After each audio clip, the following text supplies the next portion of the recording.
All right, hello everyone. We're back. Had a busy month of my master's, so I'm glad to be talking college basketball again. This best month of the year in March. Super excited. We're in another March, and we're joined by Justin, who writes for Penn State basketball. Really happy to have him back, and really amazing couple days of college basketball. It's been amazing. A couple buzzer beaters. Had a great weekend. Had the craziness with Trey Holloman, Michigan State, and Amari Burnett in Michigan. It's been tremendous. How have you thought of the games this weekend?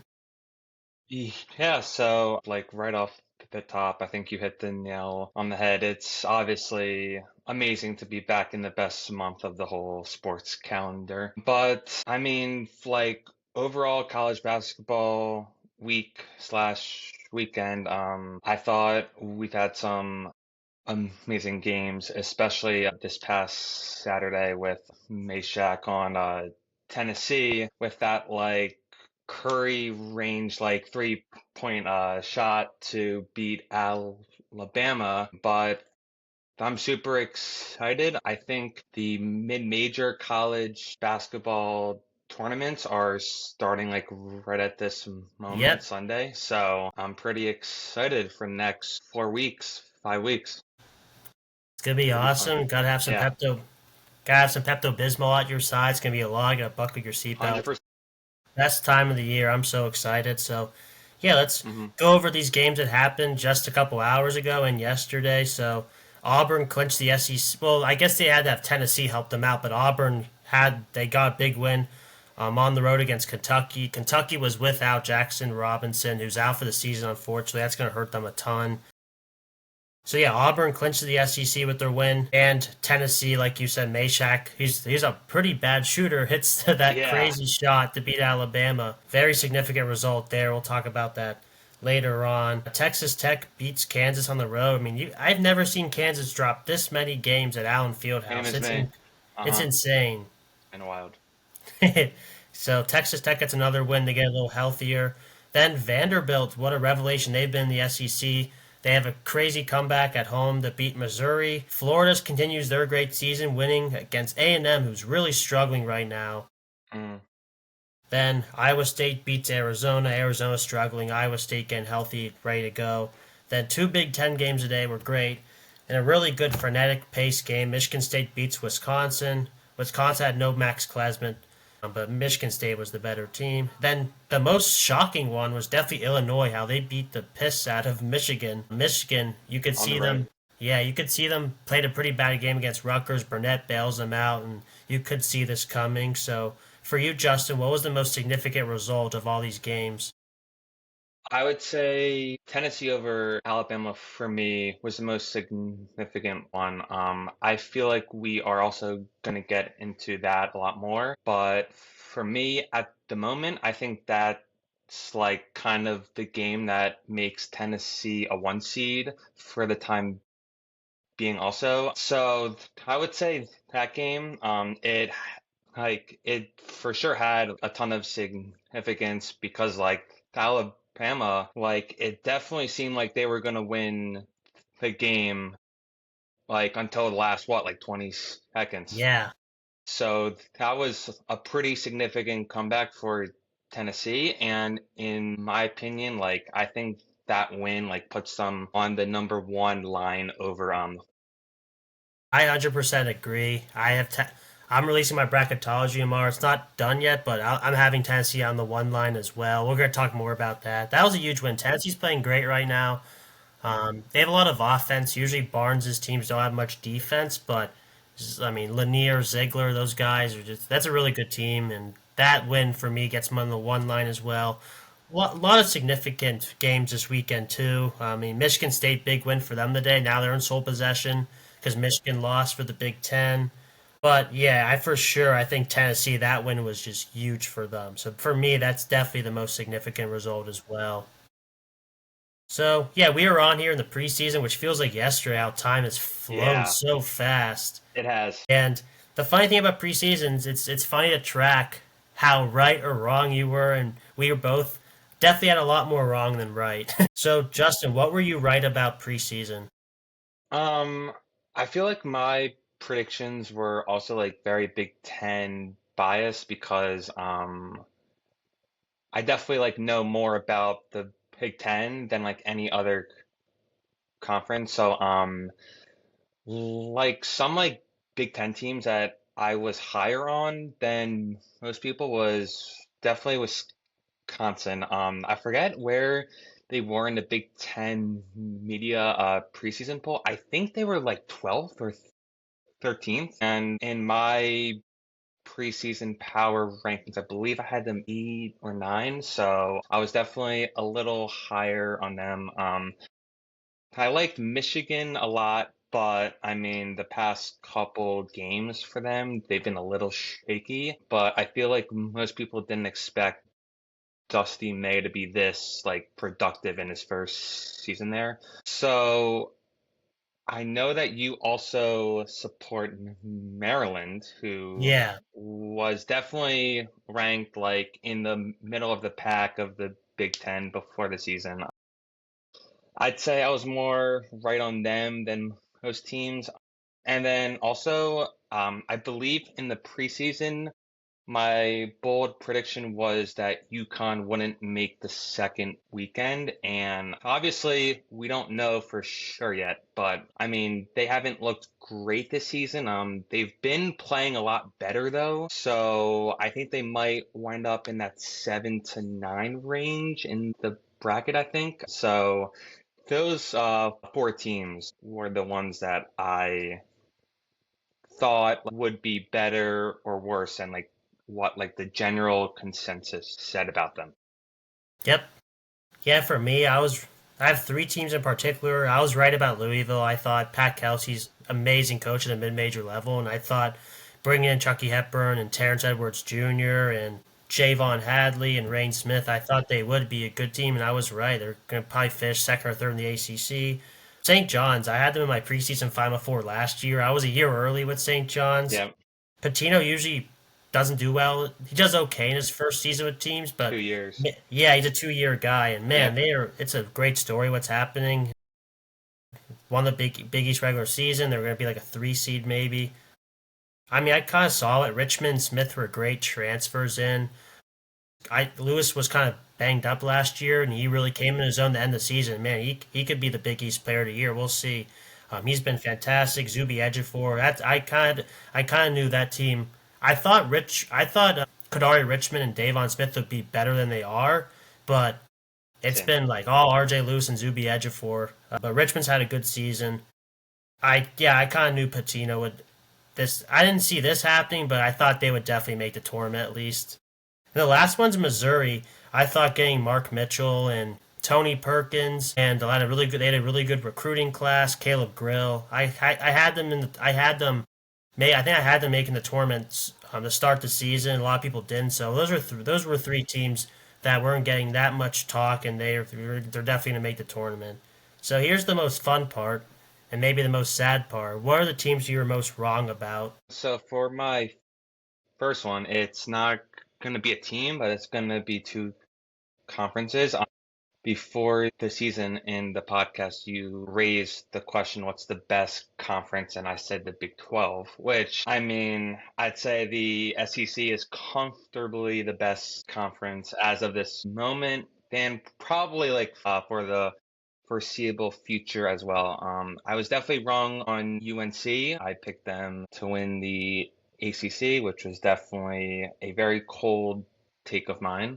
Hey, you never I know. feel like they've just been like, pretty disappointing throughout the season. We're going to get into bubble talk soon as well, but they might be in, might be out. They might have to win or I think they're at home against Yep, Duke. they So are. they're definitely going to have to win that one. I was wrong on Indiana as well. I thought that Mbako and Miles Rice would be like a lot better than what they actually are at the moment, and they're obviously another bubble team that we'll talk about. And then probably my other worst take is definitely Florida. I said they're the most overrated team before the season. I don't know why. I mean, like Walter Clayton, Will Reichard are just like two of the best, just like can get you a bucket players in the sport right now. So those are definitely some of my cold takes, and definitely agree with you before we started this that I definitely have a lot more bad takes than good takes. So Yeah, I had to cut mine down because I could probably make a whole hour or so podcast how many so teams could I was I, wrong yeah. about. So I'm gonna stick with I think I have six. I'm gonna take the bull and say I was wrong about my own team. I thought, um, yeah, I'm not gonna say too much because I still love the players and coach, but hmm definitely we guessed wrong on a lot of players and how good they were. Yeah, I mean we're about to finish the season like 17 and 14 or so, 18, 14 or something. It's been a total disaster. But yeah, we'll see. That's all I'm gonna say. The one I'm most wrong about was Miami. I thought they'll be top three in the ACC. They are the worst, like one of the worst Power Five teams. That team has totally crumbled. Larinaga retires. I thought they had so much talent. I was just so wrong with them. The next one is BYU, and that's funny. I'll talk about them more next segment. Yeah, I just didn't. I didn't know much about Demon. I didn't. I just thought they lost a lot with Pope leaving, and they're playing really good right now. So I was hmm definitely wrong about them. I was really wrong about Wisconsin. I didn't have them even making the tournament. I mean, I think it's fair though. Like, who knew John Tonjes would be like the Big Yeah, Ten Player of the Year? it's Like, true. Nolan Winter's really good. I just can't count out Greg Gard. He's just such an amazing coach. The next one's St. Mary's, and very similar to Wisconsin. I thought with Mahaney leaving, they would totally stink, but I mean, they always just find these random Australian guys who come out of nowhere, and Brandy Bennett is such a good coach. And the last one's Clemson. I thought they would make the tournament, but I mean, they're really good. I think they can go deep again. Kind of doubted Chase Hunter being that number one guy, but he's been fantastic this year. hmm Yeah, I mean, those are the six teams I'm really wrong about. But I mean, I was also wrong about Kansas. I thought they would be one of the best teams in the country. I mean, yeah, I can go on all day how many teams I was wrong about, but those are six of them are pretty bad. Miami's the worst. So it's always fun comparing to preseason. Yeah. So this a lot of these takes go with preseason, our sleepers and overhyped teams. So let's do sleepers, overhyped teams over heading into March. So I believe I only have one of these for each category, but I'd say my sleeper team is BCU. I think the duo of Joe Palmasiel and Max Shulga, like it's definitely like one of the best duos that can just like get a bucket as well in the country. They're both averaging over 15 points per game. According to KenPom, BCU has a top 45 offense and 20 defense, and I think that like also like fits the mold of like KenPom, like that like KenPom rule that like a lot of like basketball Twitter talks about how like these like national champions.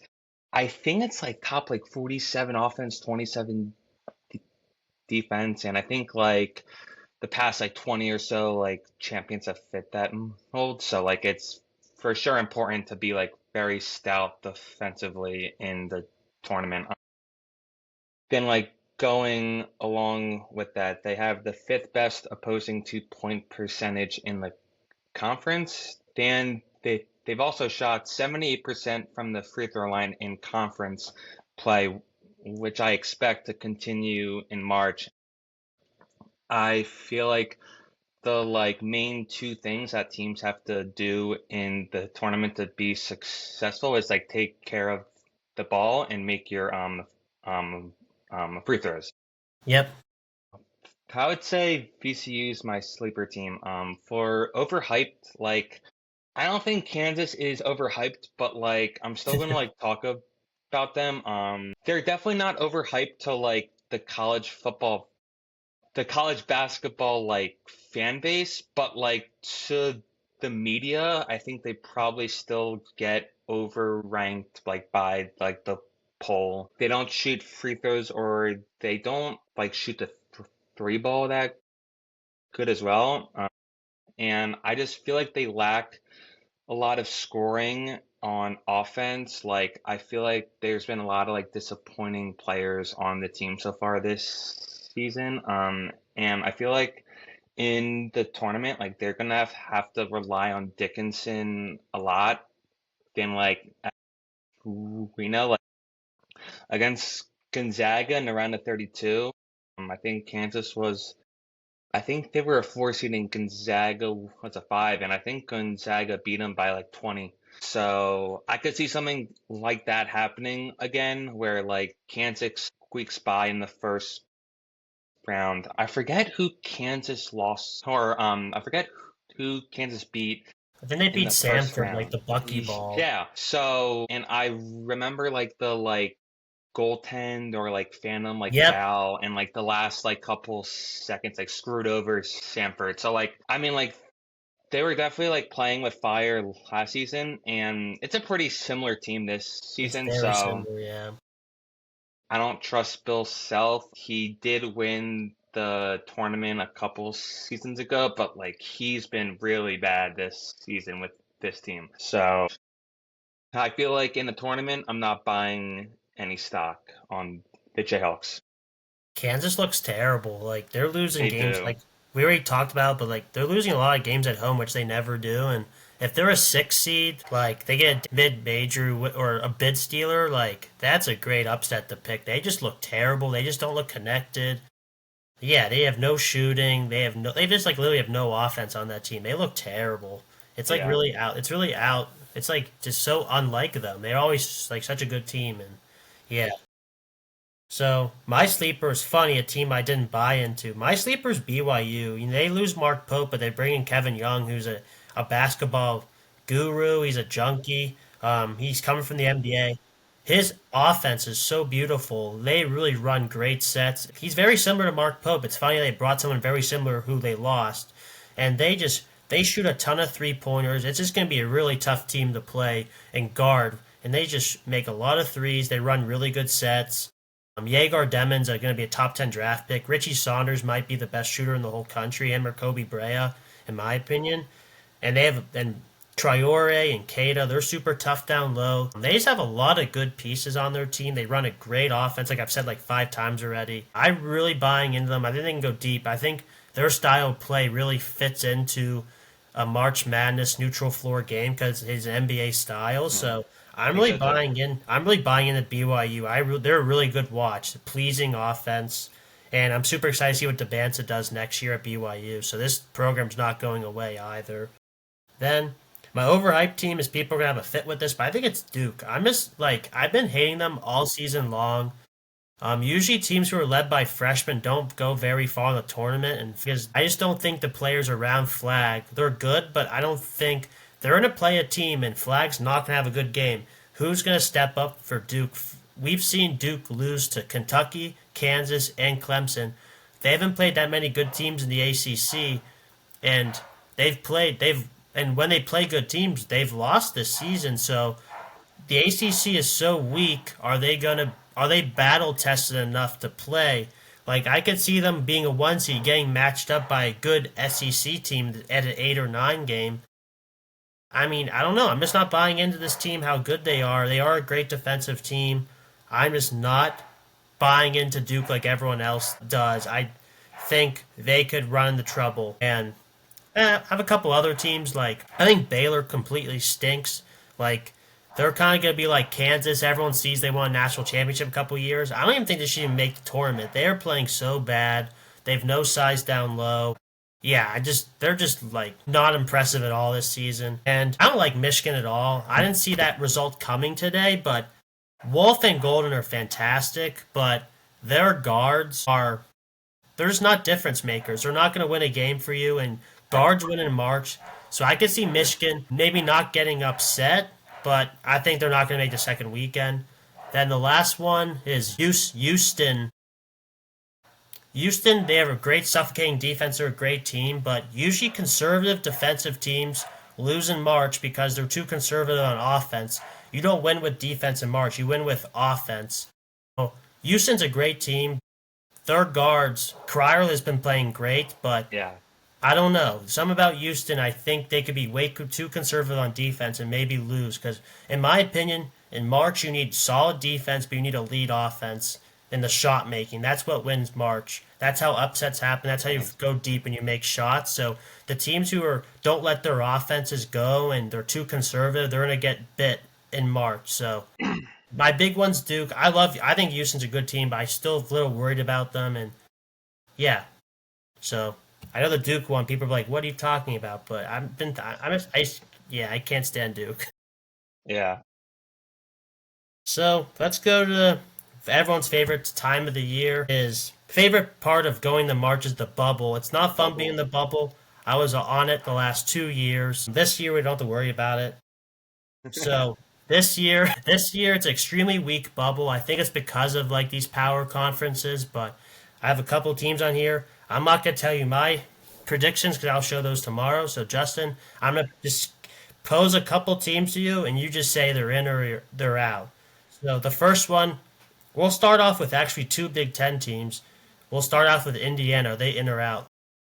I would say Indiana's probably in. I think they're like 9-9 in the conference. They've also won four of their last five, including some like pretty big wins. Like I think they beat like Michigan State on the road. They beat Ohio State on the road as well. They just like dismantled Purdue also. Yeah, So I would lean in for them. yeah. Indiana's like they're gonna fire Woodson after the season. He's gone to the tournament 3 out of 4 years. That fan base needs to chill. But yeah, Indiana. They beat Michigan State on the road. No one's beating them right now, and they beat Purdue at home. They beat Purdue, and yeah, Indiana's gonna. Yeah, I think they're really trending in the right direction. They'll go to another Big Ten team. Ohio State in or out.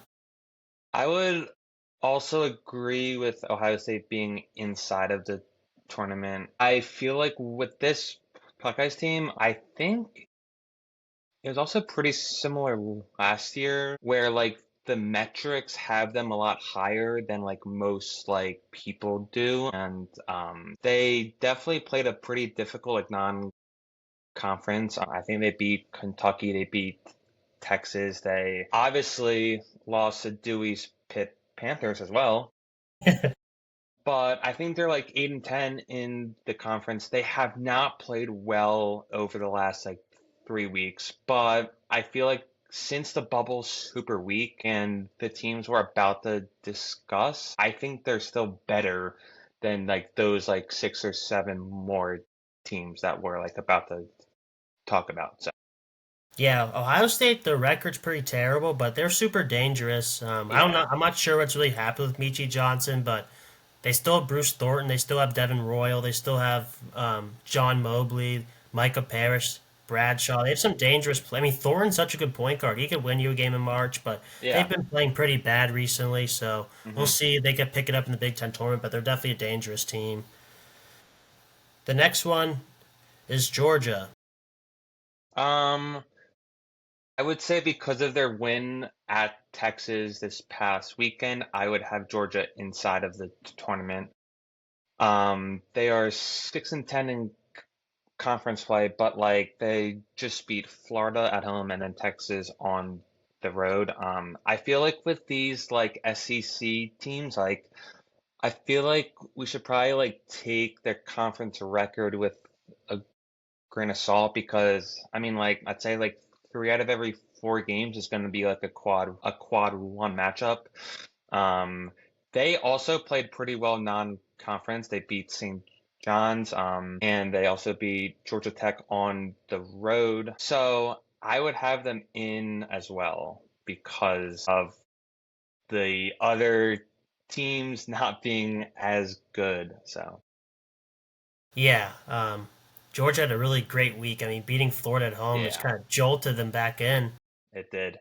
You're right, though. Like, what if you put South Carolina in the ACC? Would they be in the tournament? Like, the SEC is so brutal Maybe. this year. There's Uh-huh. legitimately not one bad team in it. Just like some teams have It's unfortunately went the other yeah, way. super tough this year. Yeah. The next one's Arkansas. Yeah, I mean, I'd also keep Arkansas inside of the bubble for now as well. They started conference play 0-5, but since then they've been 6-5, I believe. They just lost to South Carolina, but Pittsburgh native also, a Duke hero. Yeah. He didn't play. I think he's been out last two games. So it's definitely going to be interesting to like monitor where Thero is at. They go on the road against Vanderbilt and then they host Mississippi State for the last two games. It's definitely going to be super telling how like Calipari responds to that loss against like I guess like the worst team in the conference. But at the moment, I would also say they are inside. Yeah, yeah. Arkansas. It sucks. Boogie Fan got injured. He's a really good player, and Tierra getting injured. They don't have much depth, so that's you got definitely got to monitor that, like you said. The next one's another Big Ten team, Nebraska. So I would say I'm a little lower on Nebraska than most. I would have them outside. I know like probably like 2 weeks ago, like people had them like as high as like an eight seed, I think, which is like kind of crazy to me. It might not have been eight, but like I definitely saw someone had them as a nine seed, but like they've lost four of their last five games. They just had a brutal home loss to Minnesota where I think it was Brennan Rigsby hit that like crazy three to go ahead by two. They also lost to my Penn State Nittany Lions on the road as well. Like that's not a great loss. I think it's technically still quad one because I think we're still top 75 in the net. But I mean, they did lose by like 17. They also lost to Michigan at home when they only scored 46 points as well. And those have also been their last three games. So like, I mean, they're 7-11 in conference play. They do have a lot of really good Big Ten wins, but like I'd say at the moment they're slightly out. Like they're probably my first team not in at the moment.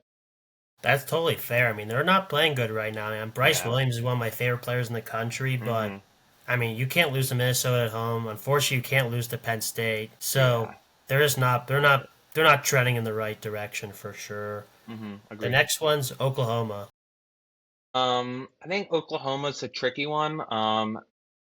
I was reading Twitter a lot today about like people discussing the bubble and like I feel like a ton of people said like they shouldn't be in like they have like a 4-12 like conference record, which I mean they're obviously still in the SEC, so like they've also lost a bunch of close games.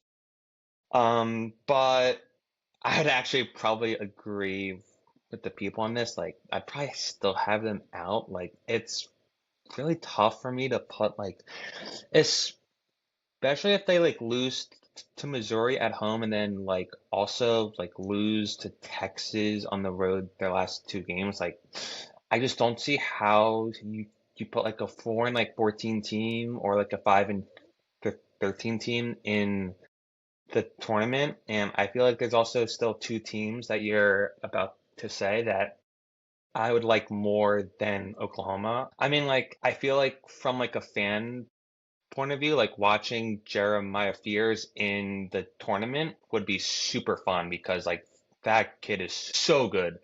Yeah, he is. But like I would probably lean out on them. Yeah, I mean they're just getting destroyed in the SEC right now. I mean they They even are. lost to LSU at home, so they're not even taking care Yeah, of it's the bottom tough. two. Yeah, I don't blame you for that. The next one's really interesting. They've kind of came out of nowhere. Is Boise State? Yeah, so I feel like Boise State, Nebraska, and Oklahoma were probably the three that I had like in debate in my head for the last spot, and I'm gonna give it to Boise State here. Like, it's kind of tough in the Mountain West because it's kind of like the ACC this year, where it's like there's a lot of really bad teams. So like it's like a ton of like inferior opponents, and then just like teams that like are not that good. So, but I mean, they've won eight of the last nine games. They just beat Utah State and New Mexico at home, two super good wins.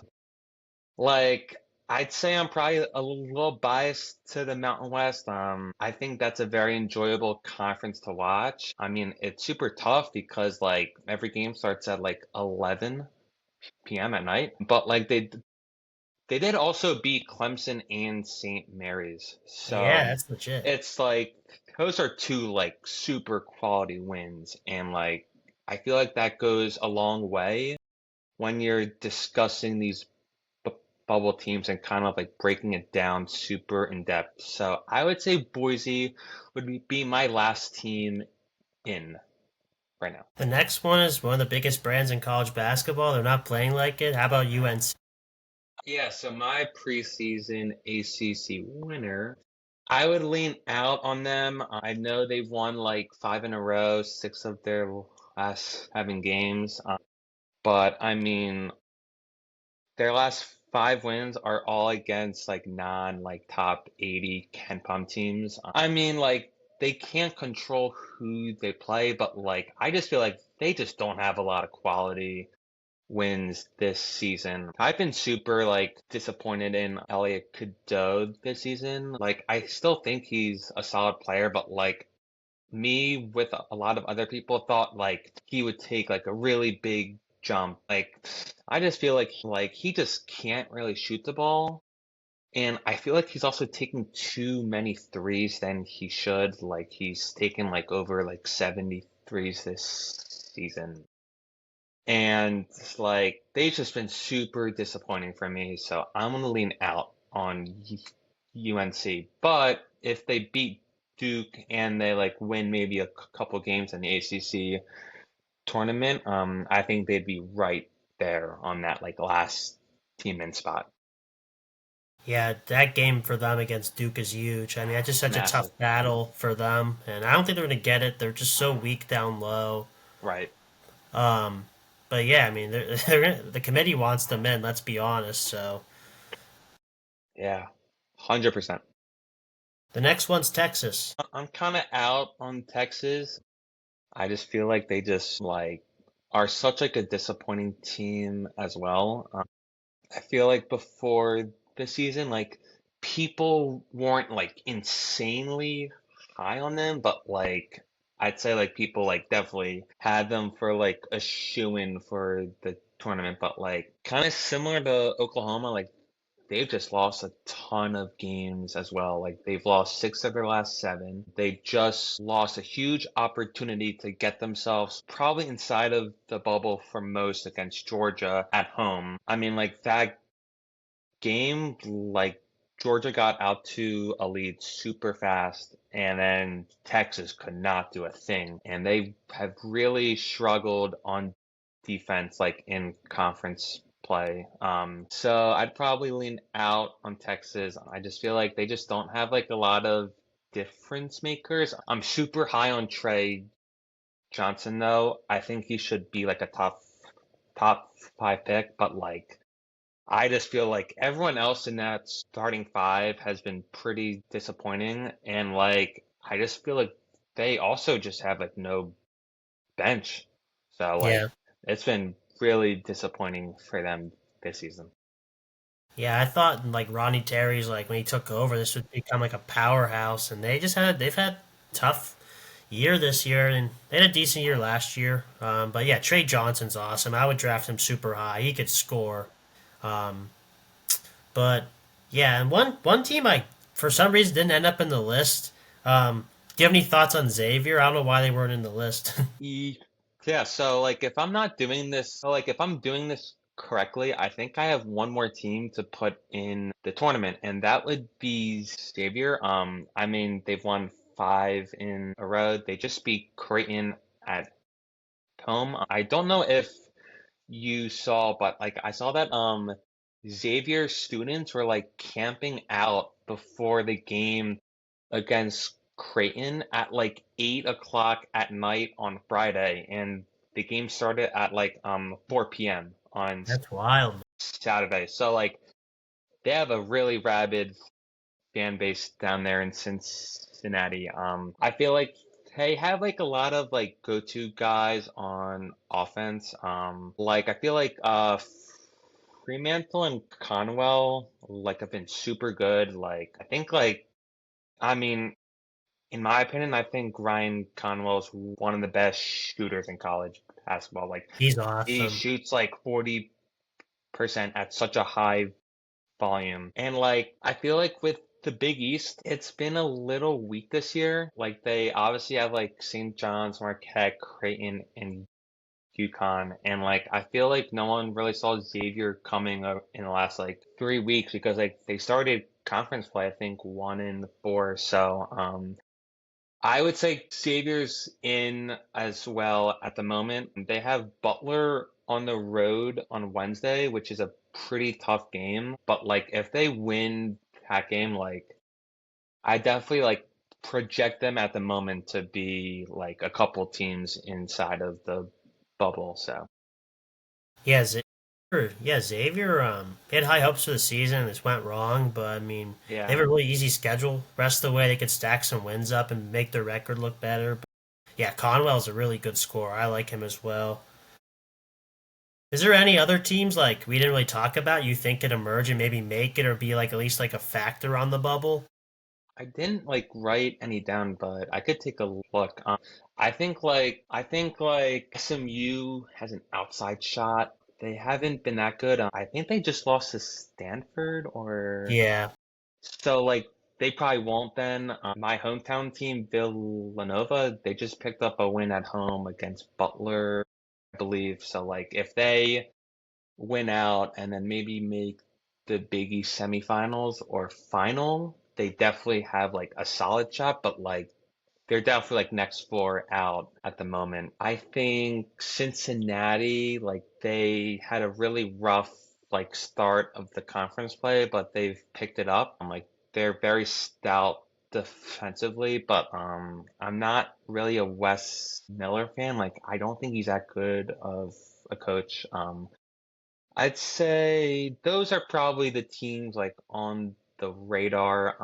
I might wanna give a shout out to Northwestern as well. I feel like with Northwestern, like they're definitely not gonna make it, but I feel like Chris Collins deserves some love for what he's done since his best two of his top three guys, Brooks Barnheiser and Jalen Leach, are out for this season, and they just beat Ohio State on the road, and then they also beat Minnesota and Iowa as well. So, like, if they beat UCLA and then Maryland their last two games, that would put them right there, but I just probably don't see that happening. yeah, Northwestern's a great shout. I mean, Collins does so well with not that many resources and like all Yeah, these guys getting injured. Like he keeps it going. It's insane. I think, yeah, he's a great coach. They shouldn't even think about firing him. Northwestern had nothing before him. They didn't even make the tournament ever before. So my team's Colorado State. They've been playing super well in the Mountain West. Like they've been yeah. beating all the top teams. Nick Clifford's one of the best wings in the country. If they keep it going, they might, get on the first four out, next four out line, and they could win the Mountain West. You never know. So that's the team I would monitor. They're playing really good basketball in the Mountain West. So we've already kind of talked about Tennessee. So if what would your one seeds be going into this week? Yeah, so I think Auburn and Duke are probably locks for the one seeds. And then I'd say Alabama and Tennessee would be my two picks. I think you can include either Florida and Houston as well, but I feel like Alabama and Tennessee for me, like they probably have like slightly better resumes. Dan, I feel like they're playing a little better than Florida at the moment. I know Florida had that tough loss to Georgia. Like, I think Todd Golden's like a fantastic head coach. I think he could get the Indiana job. He could, but yeah, I would say I'm sticking with Alabama and Tennessee as like the 3 and 4, as like the number one seeds with Duke and Auburn as well. Well, that's crazy, Todd Golden. I would not do that. I would not go to Indiana. Like I nothing's mean, good it's enough for them. possible. Yeah, I Yeah, guess. I have the same exact one seeds. Auburn, Duke are locks. yeah, Alabama's a great team, and Tennessee they beat A&M on the road. They yeah. just beat Bama. I guess the other two options would be Florida and Houston. So I have Houston. the same exact one seeds, and Florida and Houston are much deserving as well. So it should be Yeah. interesting. I would say Alabama's pretty close to being a lock as well for a one seed. I feel Hmm. like so it should be interesting to see who pushes their way. And so right now we have one more week left in the regular season. Then we have conference play. If it ended today, who would you pick to win it all? Yeah, so I've stuck with the same team for a while now. It's definitely not my preseason pick. I forget who I took in my We preseason both took pick. Alabama. Yeah, so like that actually would make sense, but I feel like Auburn for me, I think they're like the clear-cut top team. I just feel like with Janai Broom like leading the way, I just feel like they're like kind of like unstoppable at the moment. I know that like Broom like didn't even play his top game against Kentucky, then they still blew them out. Like I just feel like they just have so many different options that like if like two guys have like a bad game, like four more guys like are gonna have like a really good game because like that's like how many people can like score the ball. I feel like Tahad Pettiford's like for sure one of the best freshmen in the country. I'd say like it's pretty showing like what kind of person Pettiford is by like coming off the bench every single game. Then like he's not complained. Like he's for sure been like the sixth man of college basketball. Like by far the best six man. I know like Chad Baker Missouri's been around for a long time, but like he is just such like a reliable player. He's also like one of the best free throw shooters in the country as well. And then just like Miles Kelly, I think he just had 30 against Kentucky. Like he can fill it up. I do like their big men of Dylan Cardwell and Chaney Johnson. I think Dylan Cardwell like just like broke like the Auburn record for like most wins in like program history. Wow. So, I mean, I think Bruce Pearl is easily the coach of the year. I'm sure you would probably agree with that as well. So, I'm sticking with Auburn. I would say Alabama is like right behind them for me. I kind of agree with you. Like, I'm not like as extreme against Duke as you are, but I feel like they're definitely more likely to like drop a game like that's like before like the final like four than Auburn is because like I think like you also hit on it that like their three losses have all been really close games that like they have just not closed out and like they pretty much like sold like those three and like they did not play like a clean like last minute of basketball in those three. So I'm gonna stick with Auburn here, and I think you might agree with me on I think a lot of people agree. Yeah, that. Okay, Auburn's yeah, definitely what they're doing in the SECs. They have one loss in this conference. It's just absurd what they're doing. freezing. They have a really good 8 man rotation. Seven of them are seniors. They don't really start a point guard, which is very interesting to me. But those Mazzara does a good job bringing the ball up, and Kelly, I've been watching him for a while. He was at Georgia Tech. He's Yeah, an elite shooter. Broom is just fantastic. I think he should be a first round pick. He's so good. Cardwell is such a good leader. yeah. Um, and Pettiford is just a city guard. He just man, he just He's brings so so good. much energy. He can really score. They have a really good rotation. Yeah, they're the easy pick to win it all. I mean, what they're doing in the SEC is just incredible. And yeah, I'm really excited to see the SEC tournament, see if they can win it. It's going to be a So am I. super competitive tournament, so we'll see. Duke's going to Ton of fun. cakewalk through the ACC. Let's be honest. No, I mean, there's no one beating them. So yeah, I mean, we gotta do this again in a week or so before the conference tournaments. There's a lot of fun chopping it up, celebrating March. It's the best month. Yep, Setting the tone for this month, getting the podcast out, previewing it, and I appreciate you, Justin, coming on. I hope our basketball teams are ever good again. yep. And I just wanted to end the podcast with three words also. This is March.